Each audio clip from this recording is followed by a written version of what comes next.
में जो है बीजेपी आगे दिखाई दे रही है। लेकिन अगर 182 के सभी के रुझान आ गए, शुरुआती रुझान तो सब सीटों के आ गए, 182 में अगर 136 कोई पार्टी ले जाती है तो फिर तो उसमें क्या फैक्टर देखिएगा? फिर तो आप जहां देखिएगा वहां वो आगे होगी। नहीं बिल्कुल।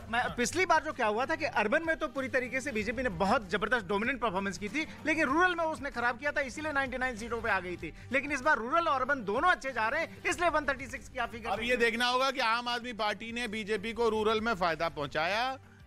आपको ये भी देखना होगा कि पूरे रूरल में पहुंचाया या फिर कुछ पॉकेट्स में पहुंचाया। लेकिन मुझे लगता है कि अगर आम आदमी पार्टी एग्जिस्ट नहीं कर रही होती तो भी कोई बहुत बड़ा फर्क नहीं आया होता, क्योंकि अगर आप देखें सिर्फ एक सीट पर अभी वो लीड दिखाई दे रही है, अन्य उससे ज्यादा है। अच्छा 182 के 182 के रुझान आ गए, 182 के 182 के रुझान आ गए हैं और 182 में से 182 के रुझान अब पूरे आ चुके हैं। अभी शुरुआती पूरे आ चुके हैं, उसमें पूरे आ गए 182 के 182 सभी सीटों के रुझान आ गए। तो उसके हिसाब से जो प्रोजेक्शन जो बन रही है 136 बन रही है। अब इसमें तो अगर न्यूज़ 18 का एग्जिट भी 136 था एग्जैक्ट जी, तो 136 ही था। अब बाल की खाल निकालते हैं।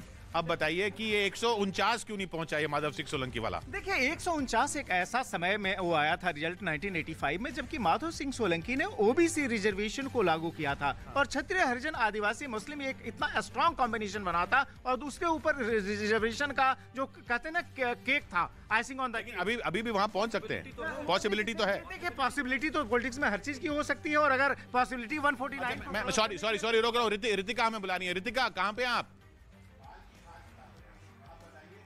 बिल्कुल, देखिए किशोर, मैं आम आदमी पार्टी के ऑफिस में ही मौजूद हूँ। हालांकि जो रुझान सामने आ रहे हैं उसमें भारतीय जनता पार्टी तो शानदार बढ़त बनाती हुई नजर आ रही है। आम आदमी पार्टी का खाता खोल दिया गया है, लेकिन ये देखिए बड़ी सी स्क्रीन यहाँ पर लगाई गई है। उम्मीद के साथ यहाँ पर कार्यकर्ता बैठे हुए हैं, खड़े हुए हैं कि इसी के साथ, क्योंकि जो पूरी लड़ाई है गुजरात के चुनाव में वो 6% वोट को लेकर है, जिसके जरिए लोकसभा चुनाव के मद्देनजर आम आदमी पार्टी एक राष्ट्रीय पार्टी बनने की पूरी उम्मीद लेकर यहाँ पे बैठी हुई है। लेकिन तेज रुझान जो है न्यूज़ 18 इंडिया पर आ रहे हैं, क्योंकि आम आदमी पार्टी के दफ्तर में भी न्यूज़ 18 इंडिया लगा हुआ है और कांग्रेस के दफ्तर में प्रतिभा सिंह के घर पर भी न्यूज़ 18 इंडिया लगा हुआ है।